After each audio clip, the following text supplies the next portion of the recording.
Bonjour à tous et à toutes, c'est Paul Dame pour vous présenter une nouvelle fois un sapin en sucette. Et dans le cas présent, je me suis demandé si la dentition ne pouvait pas avoir un rôle dans le problème de dépression ou d'anxiété, de dépression.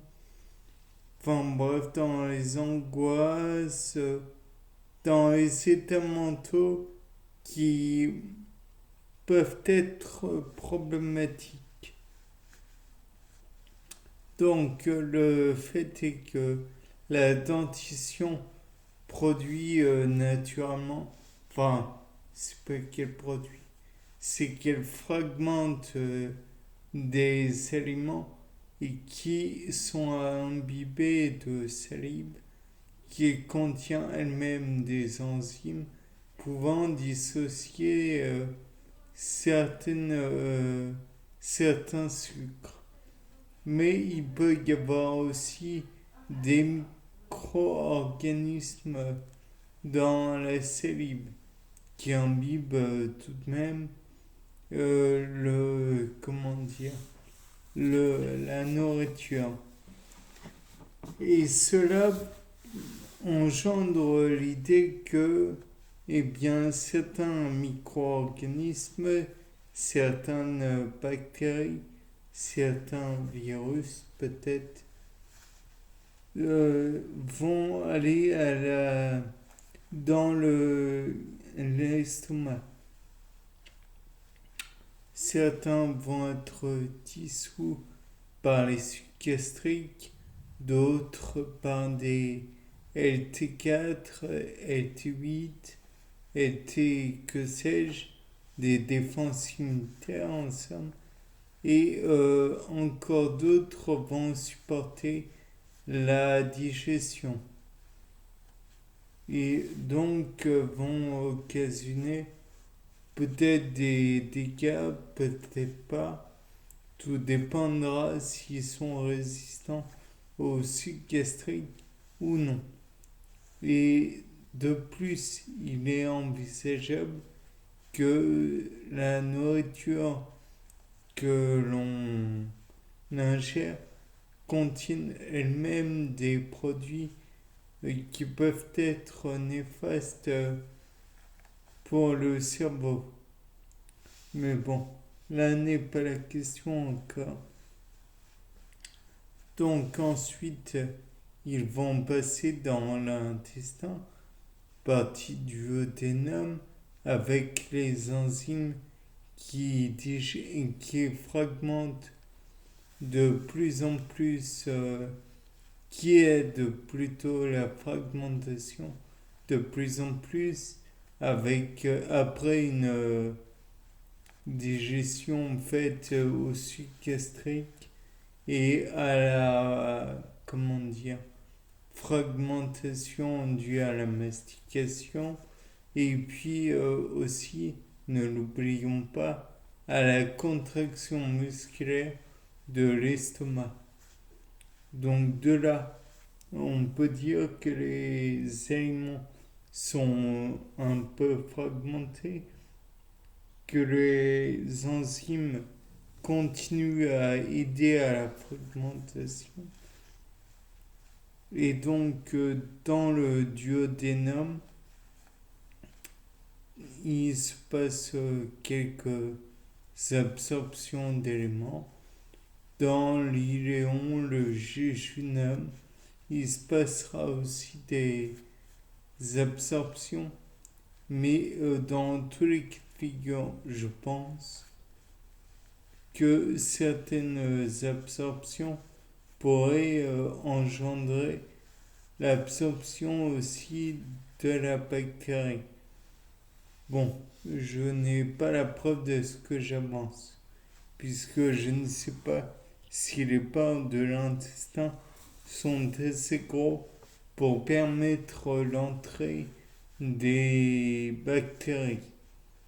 De plus, à mon avis, même si c'est assez gros, elles ont face à elles plutôt, des leucocytes. Et les leucocytes, c'est pas des petits joueurs souvent. Mais supposons que, encore une fois, il y ait comment dire, des médicaments qui engendrent une suppression, une immunosuppression, et j'en passe des globules blancs. De là, on peut se dire que les éléments toxiques, les bactéries vont pouvoir entrer. Donc, elles vont entrer et elles vont peut-être aller jusqu'au cerveau et produisant comment dire, des éléments toxiques, elles vont naturellement les disperser dans le sang. Néanmoins, il est aussi possible que, ne pouvant pas entrer dans le sang, elles vont produire leurs toxines et autres éléments nocifs pour l'organisme et l'envoyer dans le sang, puisque elles plutôt, en parlant des toxines, sont assez petites pour filtrer à travers l'intestin et ne pas être reconnues par les leucocytes ou lymphocytes divers ou que sais-je. De là, on peut envisager qu'elles vont finir par dégrader ou être disséminées entre les différents organes comme le rein et le foie sont des hauts lieux de métabolisme. Ils vont peut-être les stocker dans leur graisse ou dans les tissus à rejeter et donc direction la vessie, ce qui fait que la toxine va être évacuée hors du corps. Néanmoins, il est possible que ces éléments toxiques ne soient pas relevés dans l'organisme. Peut-être qu'elles vont aller jusqu'au cerveau. De là, il est possible que ces éléments qui ressemblent peut-être à des éléments communs, comment dire, produisent, fassent réagir certains neurones. Et peut-être des neurones qui sont en charge du stress ou que sais-je. Et là, de là, on peut envisager que le corps va commencer à réagir de façon anormale. Et peut-être que de